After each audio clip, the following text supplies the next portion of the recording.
Big பாஸ்ல watermelon ஸ்டாருக்கு நம்ம திவ்யா கணேஷ் மேல ஒரு கண்ணு இருந்தது நம்ம எல்லாருக்குமே தெரியும். பிக் பாஸ்ல ஒயில்ட் கார்டுல வந்த திவ்யா கணேஷ் பின்னாடியே நம்ம வாட்டர்மெலன் ஸ்டார் பின்னாடியே போய் ரொமான்ஸ் பண்ணிக்கிட்டு உங்ககிட்ட பேசணும் அப்படி இப்படின்னு சில கன்றாவியான விஷயங்கள்லாம் பண்ணாங்க. மற்றவங்க அரோரா கிட்டலாம் நம்ம வாட்டர்மெலன் ஸ்டார் என்னெல்லாம் பண்ணியிருக்கிறாரு அப்படிங்கிறது நமக்கு நல்லாவே தெரியும். ஸோ திவ்யா கணேஷ் கொஞ்சம் ஸ்ட்ரிக்டாக இருப்பாங்க இல்லையா, அதனால் தயங்கி தயங்கி பழகுனாரு.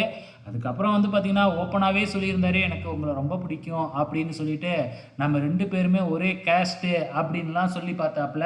ஸோ இது வந்து அப்போ ஒரு பேசு பொருளாக ஆணுச்சு. அதுக்கப்புறம் இப்போ மறுபடியும் எலிமினேட் ஆகிட்டு இப்போ மறுபடியும் கெஸ்ட்டாக உள்ளார வந்திருக்கிறார் இல்லையா, வந்தும் அடங்காத நம்ம திவாகர் வந்து பார்த்திங்கன்னா திவ்யா கணேஷோட சேர்ந்து ரொமான்ஸ் பண்ணுற மாதிரி ரீல்ஸ் பண்ணுறாங்களாம் கேமராவை பார்த்து. சினிமா படத்தோட டைலாக்கெல்லாம் சொல்லிக்கிட்டு நம்ம வாட்டர்மெலன் ஸ்டார் வந்து திவ்யா கணேஷோட அழகை வர்ணிக்கிறாரு. இந்த திவ்யா கணேஷும் வெக்கமே இல்லாமல் வாட்டர்மெலன் ஸ்டாரோட பெர்ஃபார்மன்ஸுக்கு அவங்களும் ரியாக்ட் பண்ணிக்கிட்டு இருக்கிறாங்க. ஓகே ஃப்ரெண்ட்ஸ், உங்களோட கமெண்ட்ஸை மறக்காமல் இந்த வீடியோ கீழே கமெண்ட் பண்ணுங்கள்.